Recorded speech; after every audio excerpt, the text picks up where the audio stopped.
Yes, very good day. Excited? Yeah, I wanna open my box. 3, 2, 1.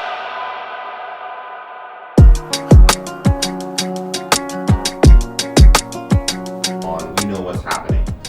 What I'm gonna get Dr. Pine to do is to ring you up once a week. Today, I will be buying my wife's dream car in cash.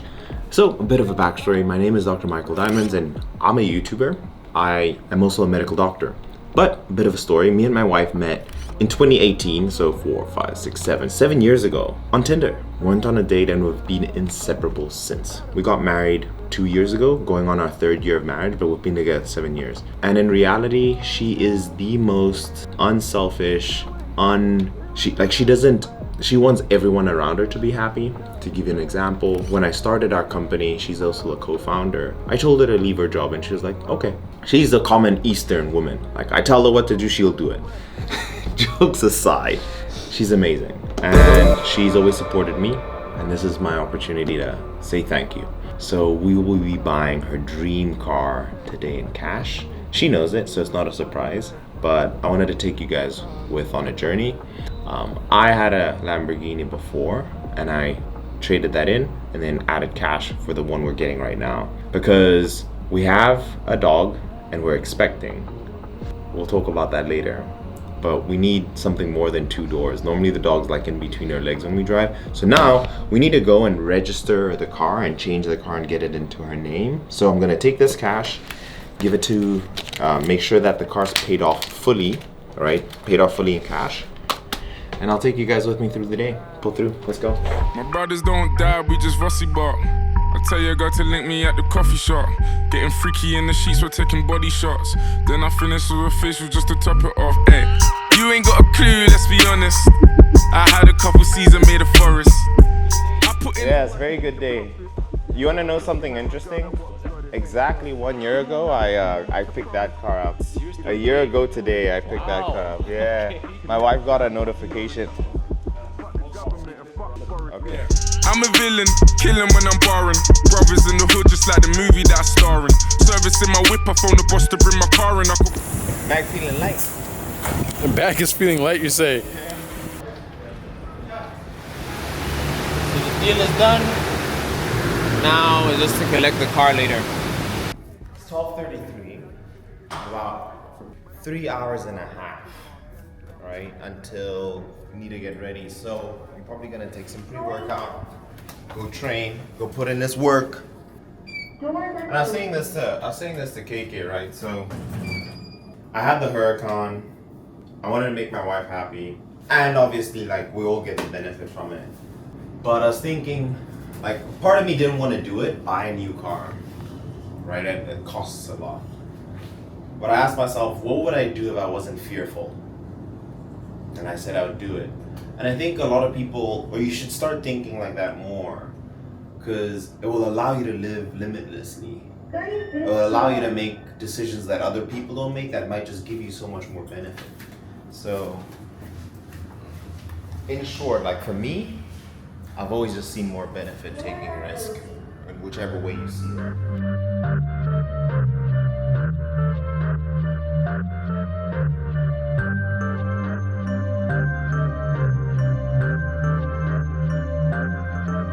Yeah, I'm both.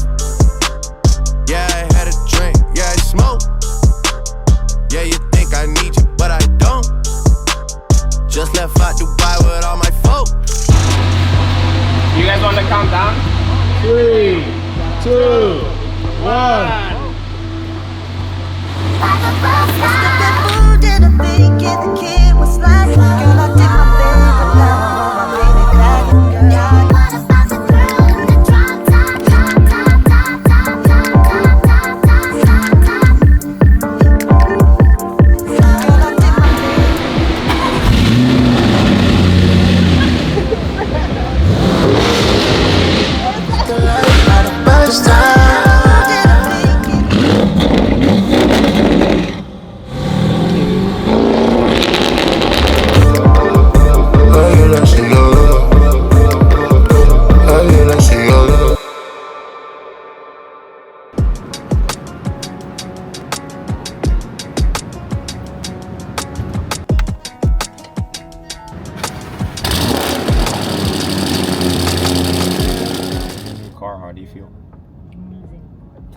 So we obviously like uploaded a Instagram video reel. I thought we got some interesting comments, but I think it would be interesting for the audience to get to know you. That's why we created the second channel, was to make it outside of just health and fitness, but more so of our lives. So how did we meet? We met on Tinder, actually. It was my second Tinder date. The first one was horrible, so I was almost ready to give up on it. And then I met you. And I was like, seems like interesting guy. You had a photo with Blue there, which was like, okay. Seems like he's caring, you know, and very genuine, because he was hugging Blue there and loving. And I'm like, okay. Then you had a photo of in scrubs, and I was like, okay, he's a doctor. He's smart. And then you had a photo with a Cuban flag in Cuba. I was like, okay, he's international. Damn, you remember, huh? I do. I was like, he's international. He travels. And then there was a photo with you being shirtless. Yeah. In a towel. And I was like that. I was thirst trapping like that. It was a thirst trap, but it worked. I was like, okay. But it was the last photo. The last, not the first one. It was the last photo. I was like, okay, so he's in shape also. Nice. We can go on a date. We can see how it goes.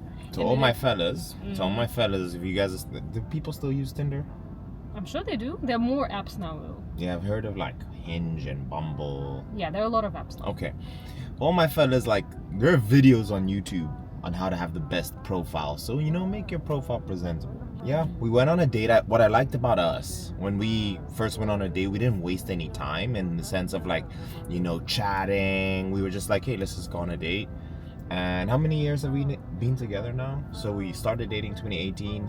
So 6 years now. 2019 we started dating. So 5 years. 5.5. 5.5 years. Okay. It's August. So we've been dating 5.5 years. For all the guys who are like, she's there for the money. I was there before the money. Yeah. So yeah, like we went on a date. Well, I was there for a whopping $10,000 in savings. Yeah, I had like 10K in savings. I felt like a baller at the time. But just then when we started dating, it was very early in my career. So I will say my YouTube channel was growing. I think we're like 200K, 300K.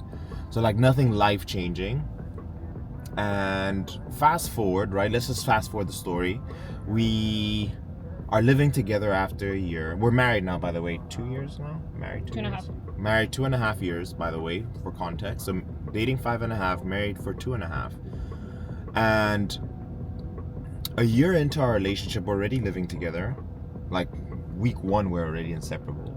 Basically. Like, we're like, hey, come over. And then like 3 months in, we're just like, hey, move in. And the rest is history. So we spent a lot of time together. And talking about like business, like, right, mention the car. So I had started a company called Sculpt by Science, and the idea was, okay, I want to start coaching and I want to start helping people. For you guys who don't know, I'm a medical doctor, and I was like, okay, I want to go all in on this right after I finished residency. And we started, and lo and behold, I'm waiting for the app to launch on the App Store. I've built it all out. I've created everything I needed to. COVID hits. That was a crazy time. It was like crazy, and we're thinking, I was like, okay, it's gonna end in like 4 weeks. I thought it would be like the swine flu that would end in a couple of weeks, which it didn't. And Anna was just like, actually, don't wait, just do it. Just get it done. Like, just start, right? That's what we tell people in fitness all the time. Like, the best time to start was yesterday. And I agreed. We start peak COVID. And I think we, in the company, we're probably reaching like $3,000, $4,000 a month. And I asked you to leave your job and do what I'm doing. That was, I think, maybe 6 months after the company was founded. Like 6 months after we got quickly to 4K, so like 4K a month. Basically still peak COVID. Yeah. That's when, I was working at home, well, from home, right? But I was working for a food retailer in Russia, really big food retailer. I was working in logistics, and I was working really long hours, especially now that I was working from home. It's so easy to overwork because you don't go to the office and there's like no cutoff time.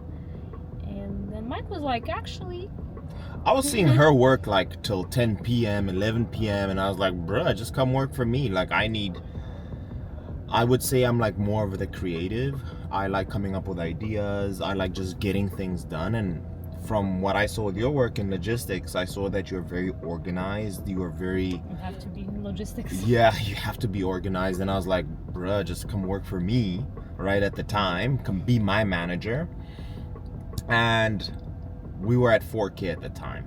Yeah, but it was partly, I guess, for the business side of things, the decision to work together, but a lot of it also had to do with our personal relationship. I realized that because Mike really wanted to go and travel, he wanted to leave Russia because it was COVID, it was cold, and he was like, I want to go for winter, I want to go somewhere else. And that was only possible if I wasn't working at the office. Yeah. And I was like, okay, essentially, it was also your last year of university.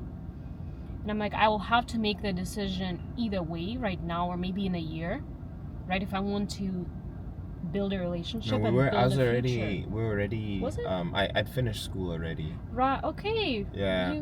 So you did. You did. No. Yeah. No. Yeah. Okay. And we anyway. were discussing already, like, because I was telling you I wanted to leave. Yeah. So we were discussing this during that time.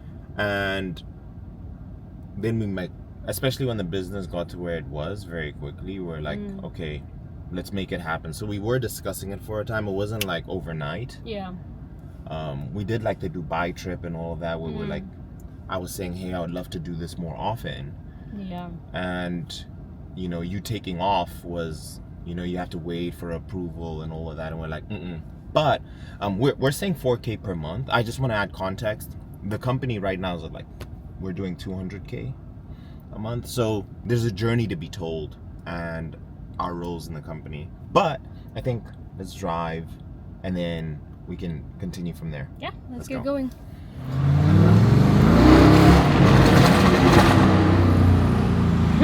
I thought that I wasn't gonna enjoy this thing as much as the Huracan, but golly.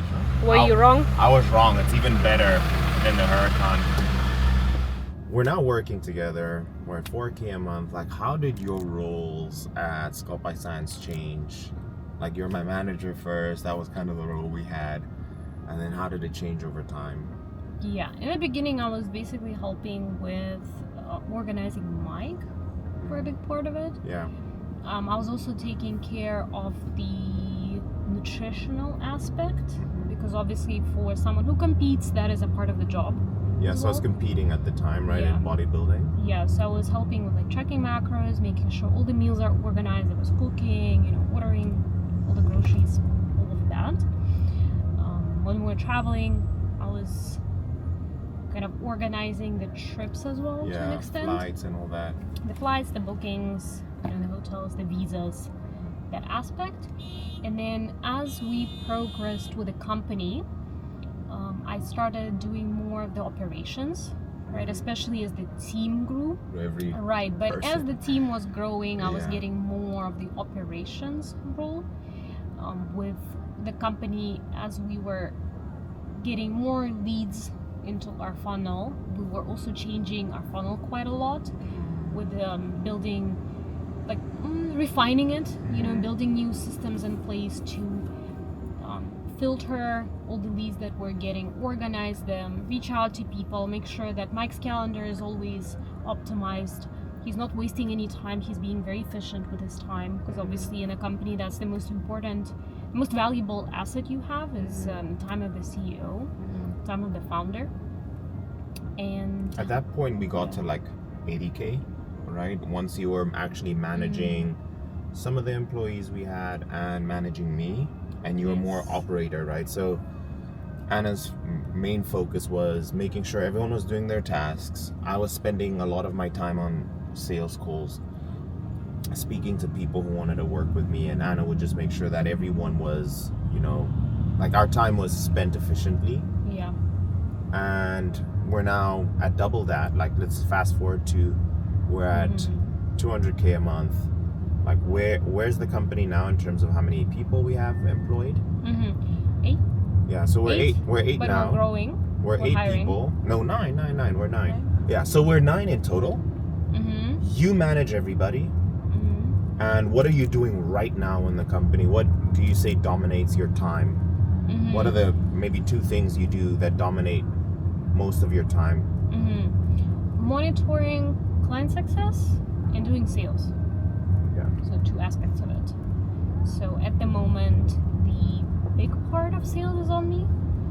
So yeah, that's what I do for the most part.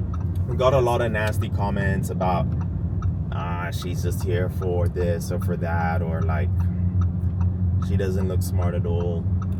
In reality, a large portion of the number that I'm sharing with you guys is executed by Anna. So she jumps on the calls with people who want to work with us, and we wanted to keep it that way so people feel that it is a family business.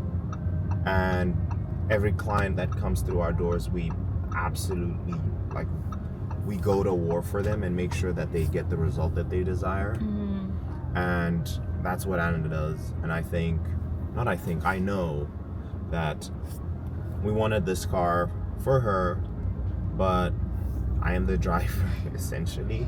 I'm We also have a passenger dog. Princess. Passenger princess. We also have a dog, a Chow Chow. And we're expecting another dog very soon. So we're just like, look, the 2-seater ain't gonna work, and at some point I'll get a 2-seater again with this. Yeah, we loved having a 2-seater. I think for maybe the thing is also in Kuala Lumpur, it's not the most convenient car just because of how the city is built. You know, there's not much space to really drive that car and enjoy it. Yeah. But if we do get a home base in Cape Town at some point, which we do want to do, And that's South Africa for that's those South who don't Africa. know. We absolutely love it there. It's gonna be a great idea to have a 2-seater there, Yeah. because there you can really enjoy it and drive it around, enjoy the views, enjoy the nature. Yeah, that will be the goal. Yeah, so I think I want to, a common question we get is, how do you guys work together? How do you work with your spouse? I definitely think on Anna's side, what's super important is everyone understands their role. Long story short, I'm the boss. Is how it is, right? Like, you know, you can never have 2 kings. And I mean that in the sense that one person needs to lead the way and the other person needs to co-pilot, and you need to understand your roles. And with my wife, I feel like we've always had this understanding, a very strong understanding. With that, whenever she speaks, I make sure to listen, right? Like, I understand what my strengths and weaknesses are, and very quickly she can point out when we're doing something that is a potential weakness. So we both respect each other and each other's roles, and if I feel like she's actually very right with certain decisions, I will go with that if she fights for it, right? So I think that's important for it's an important thing for couples to practice and to learn, because you're gonna have kids one day if you don't already, and 2 minds is better than 1, especially someone you decide you're gonna spend the rest of your life with. Yeah, just on that note, I think also what is extremely important is you can debate, you can even argue about something, but once the decision is made, and in this case I always leave the final decision up to Mike, you both need to get behind that decision and support it. So even if it's something I wouldn't necessarily decide myself, if he says it's gonna be this way, I'm not gonna sabotage it just because it wasn't my decision. I'm gonna get fully behind it because I trust him to make the best decision possible under the circumstances. And that's something I definitely see in a lot of successful companies, you know, from what I'm reading and what I'm seeing, that it is actually very important for all executives to be rigorously discussing and arguing, you know, and sharing their opinions and trying to make that point across. But once the decision is made, everyone needs to get behind it. Yeah. And treat it as if it was their decision to begin with. Yeah, I totally agree with that. And I would say that it isn't, it's been easy for us because our relationship has always been like that, but it does really translate throughout the entire company where everyone feels the same way. And essentially the key word used there was trust. And like, I mean, if you're getting married to someone, I would hope you trust the person. So I want to leave the video off because we just parked. I want to leave the video off with your partner and the people around you can be incredible influences. No way I am in the position I'm in right now without Anna, without you. No ways. And I think it's important you acknowledge that. And one thing I was reading yesterday, I was like reading Bible quotes because I wanted to actually use it in the company, is like, never take the things you have for granted, right? Like ultimately, like, this is a material thing, and bruh, I'm not gonna have this my whole life. And you know, if you're gonna gift it to your partner who you spend all your time with, like, what's the difference? Like, what's more important than, you know, the time you're spending with a loved one versus like a material object? So ultimately, it's important you keep your sights on like what's real and what's important, and everything else is a bonus. This car is a bonus, and if for whatever reason God took it away tomorrow, like, as long as I'd had you by my side, I was like, whatever, who cares, right? But to end the lovey-dovey stuff, I think we'll leave the video there. If you guys want more of these type of videos, leave it with a thumbs up, and we'll see you guys in the next one. Bye.